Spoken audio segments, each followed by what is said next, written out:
Olá pessoal, esse é o sexto vídeo que eu estou fazendo acerca da relação da filosofia com a psicanálise. Reitero de início, quem chegou nesse sexto vídeo, assista desde o primeiro vídeo, tá? Lá eu faço uma série de advertências sobre o que eu já dou, digamos, a minha conclusão, se a psicanálise funciona ou não. Para quem não me conhece, meu nome é Thiago, eu sou advogado, psicanalista, enfim. E reitero, o problema da psicanálise é essa vontade de emancipação da filosofia, algo de criar, né, criar algo novo, divorciado de toda essa tradição que já existia na filosofia. No decorrer desses vídeos eu mostrei uma série de pontos, né,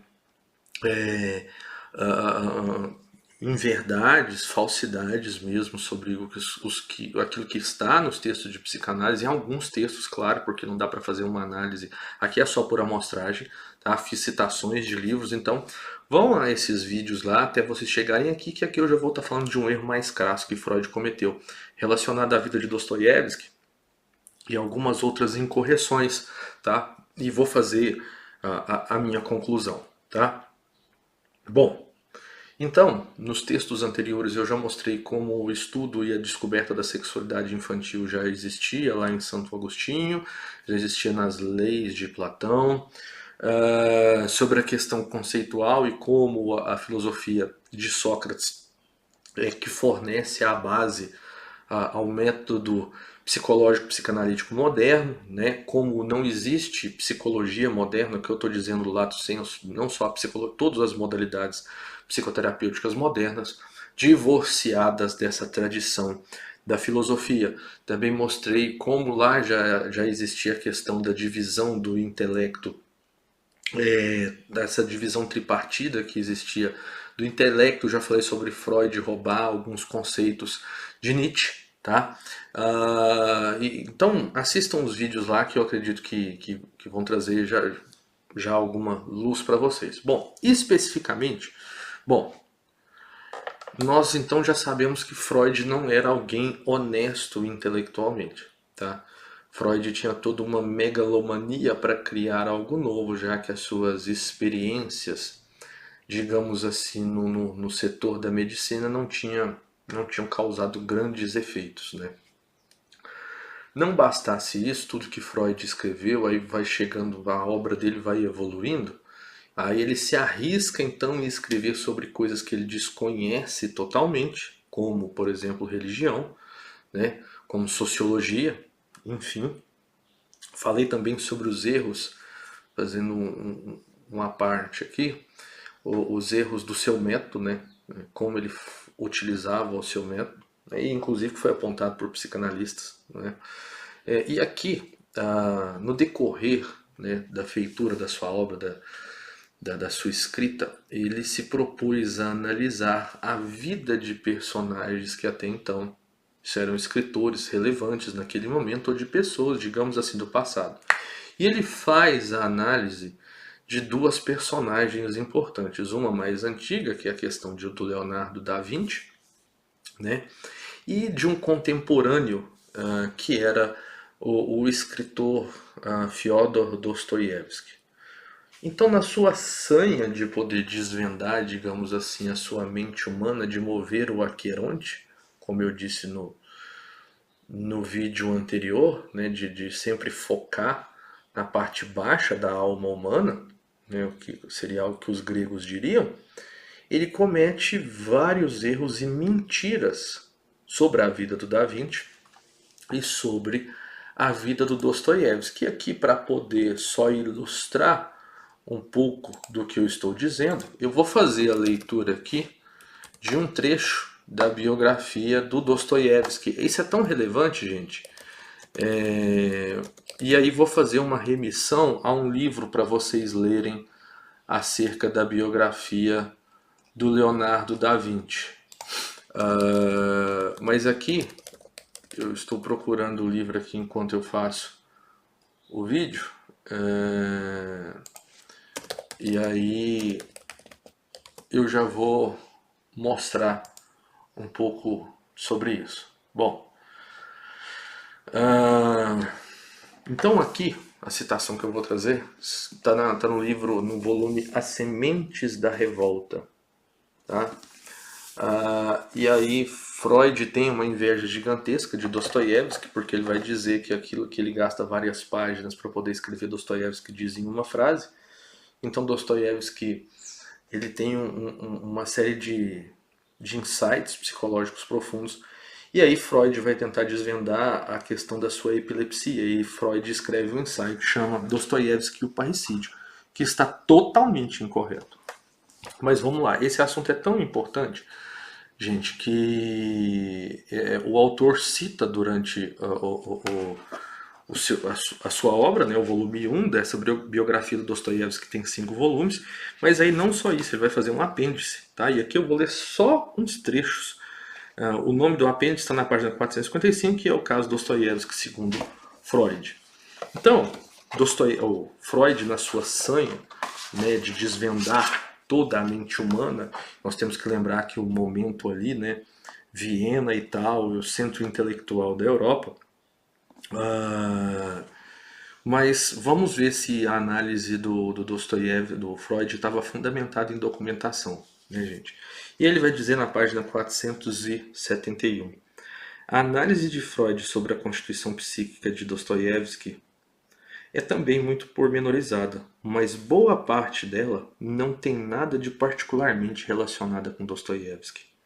Poderia ser aplicada a qualquer membro masculino da raça humana, ou seja, como pano de fundo do seu argumento, Freud desenvolve a sua teoria do complexo de Édipo, que eu já disse que está incorreta, como mostra Jean-Pierre Vernant, e da inevitável ambivalência da relação de todo menino com seu pai por causa do desejo pela mãe. Quando esse desejo é reprimido pela ameaça de castração, ocasiona a formação de um sentimento de culpa inconsciente. Aí o autor vai dizer o seguinte: essas afirmações logo abaixo, né, são tão inespecíficas e difícil de saber a que se referem. Mesmo assim, parecem-me muito questionáveis. Freud provavelmente pensa nas intensas amizades masculinas do final da adolescência de Dostoiévski com Ivan Berezetsky, um colega da academia de engenharia, e Ivan Shidlovsky, um pouco mais velho do que ele, tanto um amigo como uma figura paternal no mesmo período da sua vida. E talvez alguns anos mais tarde, na breve, mais forte afeição que ligou com Turgenev.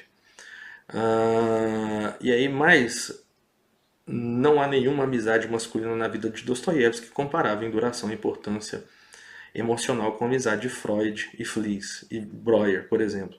As relações de Dostoiévski com mulheres, suas duas esposas, sua amante e muitas outras que cortejou e com quem flertou foram muito mais significativas durante toda a sua maturidade.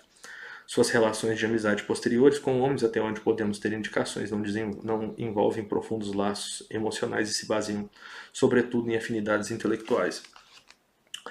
Bom, aí ele vai dizer, aí sobre o fundamento, ele vai dizer o seguinte: para completar, ele vai dizer que não existe. Há ainda outro tema que merece ser discutido, embora eu só possa fazer aqui com brevidade, pois já foi tratado por E.H. Carr. Vimos que Freud aceita a versão familiar de Dostoiévski de que o primeiro ataque epilético foi causado pela notícia do assassinato de seu pai. Que crédito deve esse boato? Aí Carr analisou todo o material existente no artigo de 1930 e viu que o boato se refletia em 3 fontes mencionadas: o artigo de Suvorin, a nota de rodapé de Miller e a declaração de Lyubov Dostoiévski. Nenhuma dessas pessoas tinha conhecimento direito dos fatos, como também não tinham a sua suposta fonte original, a segunda mulher de Dostoiévski, Ana Grigorieva. Não há, em apoio a essa versão, testemunho de quem quer que tenha conhecido Dostoiévski nessa época, embora várias dessas pessoas tenham escrito reminiscências numa fase em que a epilepsia de Dostoiévski era de fato conhecida de todos, de modo que não seria nenhuma indiscrição revelar a data da primeira crise.